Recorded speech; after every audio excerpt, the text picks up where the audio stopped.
प्रश्न 18 का पहला, यदि cot थीटा बराबर 21/20 तब cos थीटा और sin थीटा के मान अभिकलित करें। cot थीटा बराबर कितना दिया हुआ है? cot थीटा बराबर 21/20। cot थीटा बराबर दिया हुआ है 21/20। तो cot थीटा बराबर होता क्या है? तो cot थीटा बराबर होता है b/p, यानी आधार बटा लंब। तो आधार को b से लिखते हैं और लंब को p से। तो cot थीटा बराबर क्या होता है? b/p, यानी आधार बटा लंब। और cos थीटा बराबर क्या होता है? b/h, यानी आधार बटा कर्ण। तो कर्ण को h से लिखते हैं। और sin थीटा बराबर होता है लंब बटा कर्ण, यानी p/h। तो cot थीटा बराबर क्या होता है? b/p। तो हम लिख देंगे यहाँ पे b/p बराबर 21/20। b/p बराबर 21/20 लिख लेंगे, यानी cot थीटा के जगह पे क्या लिख लेंगे? b/p, क्योंकि cot थीटा बराबर होता है b/p, यानी आधार बटा लंब। अब इसको हम इस तरह लिख सकते हैं, या b/21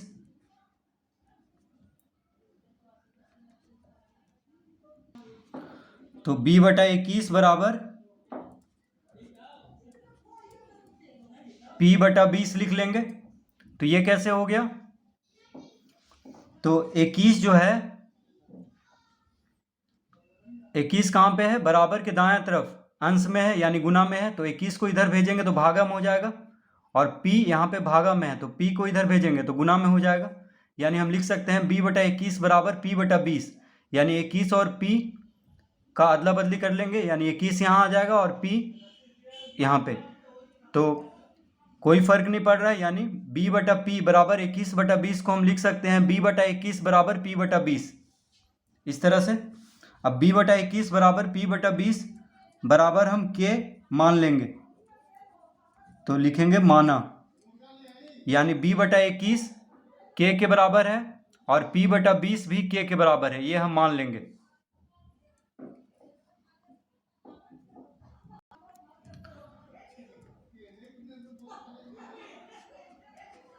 तो b बराबर कितना हो जाएगा?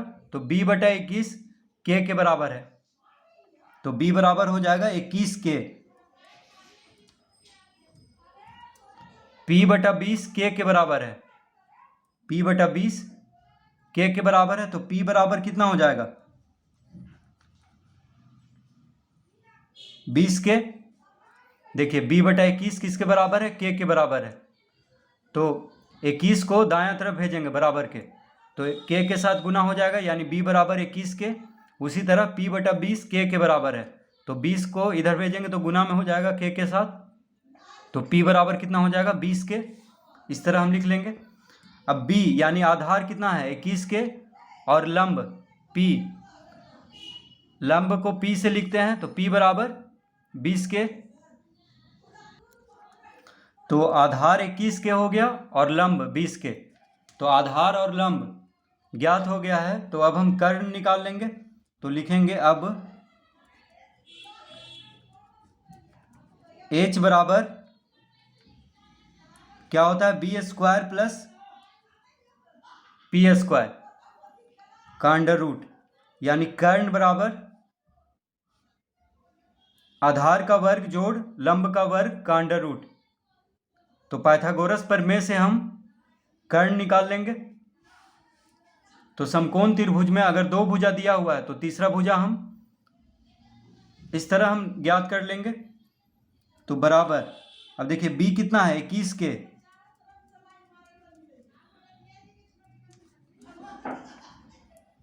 तो b के जगह पे 21k लिख लेंगे, तो 21k का वर्ग जोड़ p बराबर 20k, तो p के जगह पे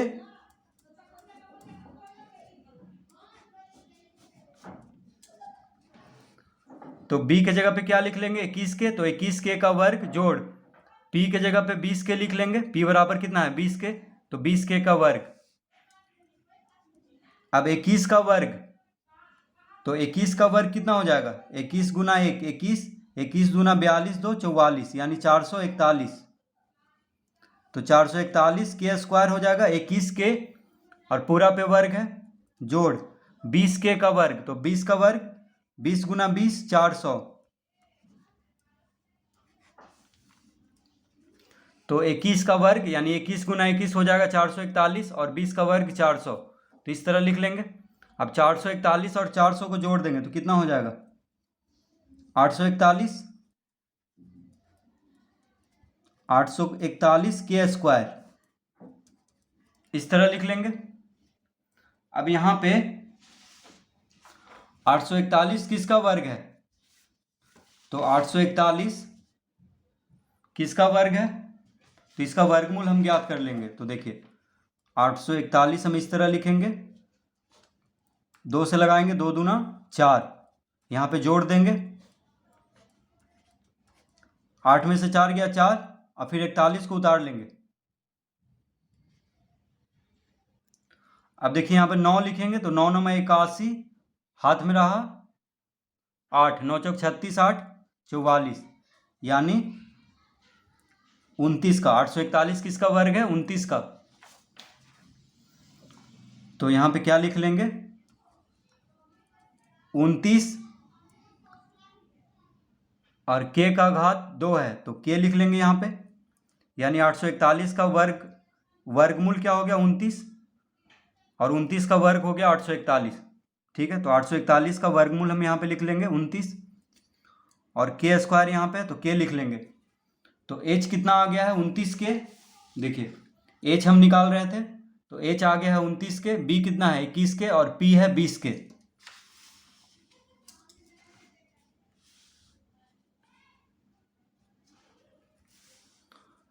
तो अब क्या पूछ रहा है cos थीटा, तो लिखेंगे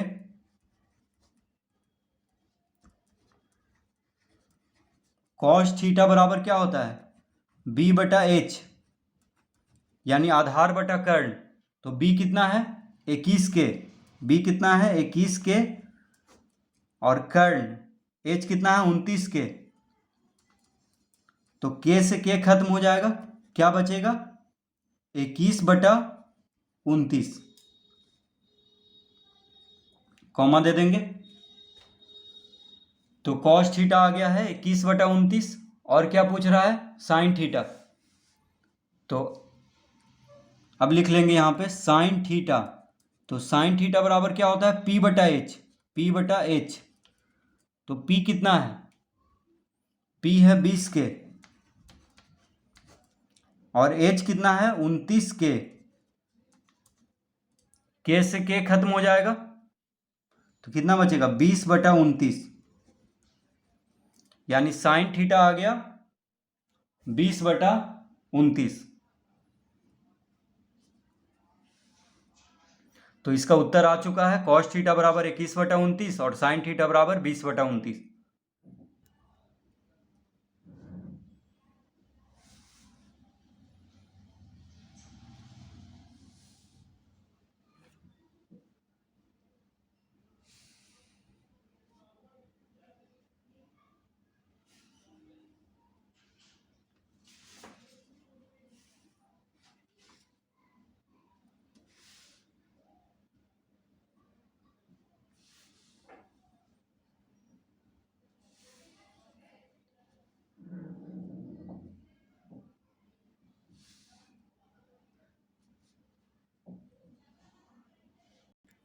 प्रश्न 18 का दूसरा अब हल करेंगे। दूसरा है यदि 15 cot a बराबर 8 तब sin a और sec a के मान निकालें। तो क्या दिया हुआ है 15 cot a, 15 cot a बराबर 8, 15 cot a बराबर 8 दिया हुआ है, तो cot a बराबर कितना हो जाएगा, तो इसको हम लिख सकते हैं या कॉट ए बराबर 8/15 हो जाएगा।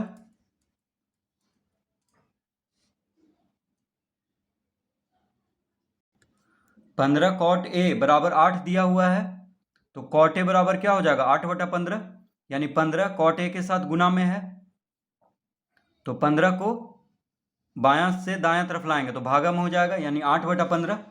तो कॉट ए बराबर 8/15। अब कॉट ए, तो कॉट थीटा बराबर क्या होता है, तो कॉट थीटा बराबर होता है b/p। क्या होता है b/p, यानी आधार बटा लंब। तो आधार को b से लिखते हैं और लंब को p से लिखते हैं, तो कॉट थीटा बराबर क्या होता है b/p। और साइन थीटा बराबर क्या होता है p/h, यानी लंब बटा कर्ण, कर्ण को h से लिखते हैं। और सेक थीटा, देखिए सेक थीटा बराबर होता है h/b, यानी कर्ण बटा आधार। तो सेक थीटा जो होता है कॉस थीटा का उल्टा होता है। देखिए कॉस थीटा बराबर आधार बटा कर्ण, तो सेक थीटा बराबर क्या होता है कर्ण बटा आधार। तो कॉट थीटा बराबर होता है b/p, तो हम लिख लेंगे कॉट थीटा की जगह पे क्या लिख लेंगे b/p। तो देखिए थीटा की जगह पे a है, थीटा की जगह पे क्या है a है, तो कॉट ए बराबर क्या लिख लेंगे b/p, क्योंकि कॉट थीटा बराबर होता है b/p। बस थीटा की जगह पे a है, तो b/p बराबर क्या लिख लेंगे 8/15। b/p बराबर क्या लिख लेंगे 8/15, या इसको हम इस तरह भी लिख सकते हैं। देखिए b/8 बराबर p/15, b/8 बराबर p/15। हम इसको इस तरह लिख सकते हैं, कैसे, तो 8 जो है गुना में है, बराबर के दायां तरफ 8 गुना में है, तो 8 को बायां तरफ भेजेंगे तो भाग में हो जाएगा, यानी 8 यहाँ पे आ जाएगा। उसी तरह p भागा में है, बराबर के बायां तरफ, तो p को दायां तरफ भेजेंगे तो गुना में हो जाएगा, यानी p यहाँ पे आ जाएगा ऊपर में। तो b/8, देखिए 8 ऊपर में था तो नीचे में आ गया, और p नीचे में है तो ऊपर में चला जाएगा, यानी अंश में। तो b/8 बराबर p/15 लिख सकते हैं, कोई फर्क नहीं पड़ रहा है। तो b/8 बराबर p/15 बराबर k मान लेंगे और लिखेंगे यहाँ पे माना। b/8 बराबर p/15 किसके बराबर है k के बराबर हम मान लेंगे। अब यहाँ पे तो b बराबर कितना हो जाएगा, तो b/8 बराबर है k के। देखिए b/8 किसके बराबर है k के, तो यहाँ पे 8 भागा में है तो 8 को बराबर के दायां तरफ करेंगे तो k के साथ गुना हो जाएगा, यानी b बराबर आ जाएगा 8k, कॉमा p/15 k के बराबर है, तो p बराबर कितना हो जाएगा, तो 15 यहाँ पे भागा में है तो 15 को दायां तरफ करेंगे तो k के साथ गुना में हो जाएगा, यानी p बराबर हो गया 15k। तो b बराबर 8k हो गया और p बराबर 15k, यानी b क्या है आधार, तो आधार 8k है और लंब 15k, यानी आधार कितना है 8k और लंब कितना है 15k। तो आधार और लंब मालूम हो गया है, तो कर्ण निकाल लेंगे पाइथागोरस प्रमेय से, यानी समकोण त्रिभुज में अगर दो भुजा मालूम हो तो तीसरा भुजा ज्ञात कर सकते हैं पाइथागोरस प्रमेय से। तो लिखेंगे अब h बराबर, तो h बराबर क्या होता है आधार का वर्ग जोड़ लंब का वर्ग का अंडर रूट, यानी आधार का वर्ग और लंब का वर्ग को जोड़ करके उसका वर्गमूल निकाल देंगे तो कर्ण आ जाएगा, यानी कर्ण निकल जाएगा। तो b कितना है 8k, तो यहाँ पे 8k लिख करके इसका वर्ग दे देंगे, जोड़ p कितना है 15k, तो 15k लिख करके इसका वर्ग दे देंगे का अंडर रूट। तो 8k का वर्ग, 8 का वर्ग 64 और k का वर्ग 64k² प्लस 15 का वर्ग 225, 15 का वर्ग 15 गुना 15 कितना होगा 225, तो 225k² अंडर रूट लिख लेंगे।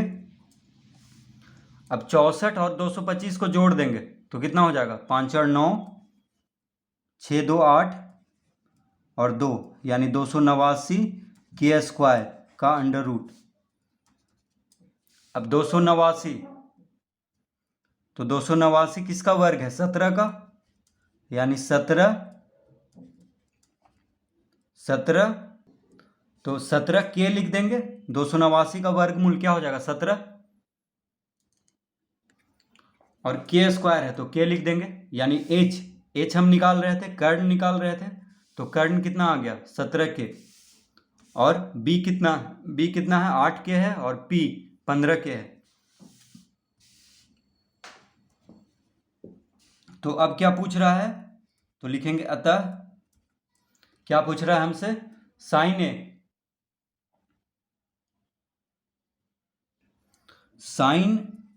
ए, तो साइन थीटा बराबर क्या होता है? पी बटा एच। क्या होता है? पी बटा एच। तो थीटा की जगह पे ए है, तो साइन ए बराबर पी बटा एच लिख देंगे, क्योंकि साइन थीटा बराबर क्या होता है? पी बटा एच। तो पी कितना है? पी है 15 के, पी 15 के है, और एच कितना यहाँ पे आया है? 17 के, तो यहाँ पे लिख देंगे 17 के से के खत्म हो जाएगा, क्या बचा? 15 बटा 17, कॉमा दे देंगे। अब क्या पूछ रहा है? सेक ए, तो सेक ए, तो सेक थीटा बराबर क्या होता है? एच बटा बी, एच बटा बी। तो एच कितना है? 17 के, एच कितना है? 17 के, और बी कितना है? 8 के, तो के से के खत्म हो जाएगा, यानी 17 बटा 8। तो साइन ए बराबर कितना आ गया? 15 बटा 17, और सेक ए बराबर आ गया 17 बटा 8। तो इस तरह हम इसको हल करेंगे।